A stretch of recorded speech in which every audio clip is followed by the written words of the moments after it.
সেউন ডংডংকে বলে, আমার এমন একটি ফটো তোলো যাতে আমি জলদি ভাইরাল হয়ে যেতে পারি। জিকির অ্যাসিস্ট্যান্ট জিকি নালিশ করতে এসে টিচারের কাছে জিকির প্রশংসা শুনে সে পিছনে হটে যায়, কারণ অ্যাসিস্ট্যান্ট জিকিকে খুশি দেখতে চাইছিল। জিকিকে ক্লাসে পিয়ানো বাজাতে দেখে চেংমির ভালো লাগে, কারণ চেংমি জানতো না যে জিকি এখানে থাকবে। এরপর চেংমিকে ফ্যাঙের কথা তুলতে দেখে জিকি জেলাস ফিল করে। আলীকে ডান্স করতে দেখে ইয়ং তার কাছে যায়। ইয়ং বলে, তোমার জন্য কিছু সারপ্রাইজ আছে, আর সেটা দেখাতে ইয়ং আলীকে ছাদে নিয়ে যায়। ইয়ং আলীর জন্য ব্যাগ ভর্তি খাবার নিয়ে আসে।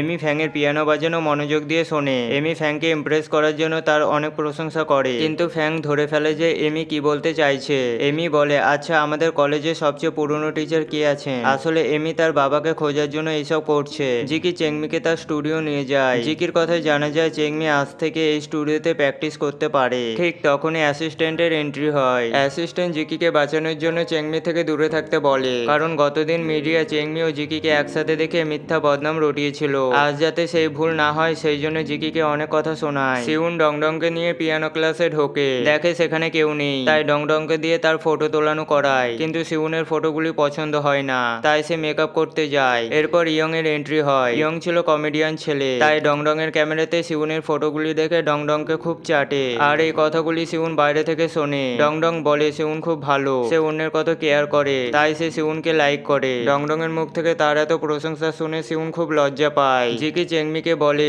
যে শুটিং কটায় শেষ হবে মেয়েটির কাছ থেকে জেনে এসো। চেংমি জিজ্ঞাসা করতে গেলে মেয়েটি ধাক্কা দিয়ে বেরিয়ে যায়। সেটা দেখে জিকি মেয়েটিকে বকে, তাই ডিরেক্টরের নজরে জিকি খারাপ হয়ে যায়। এরপর শুটিং টাইমে ডিরেক্টর ও মেয়েটি জিকি জুসে কিছু মিশিয়ে দেয়, যেটা খেয়ে জিকি ডায়লগটি বলতে পারে না। ঠিক তখনই জিকি পেদে দেয়, আর তার আওয়াজ শুনে অনেক মেয়েরা হেসে ওঠে। অ্যাসিস্ট্যান্ট আজকে শুট ক্যান্সেল করতে বলে, কিন্তু ডিরেক্টর মানতে চায় না। তখনই চেংমি বুঝে যায় যে জিকি জুসে কিছু মেশানো ছিল, তাই সেটা জাজ করার জন্য অ্যাসিস্ট্যান্টকে বলে। তখন অ্যাসিস্ট্যান্ট ডিরেক্টরকে পুলিশের ভয় দেখালে ডিরেক্টর নিজের দোষ স্বীকার করে নেয়।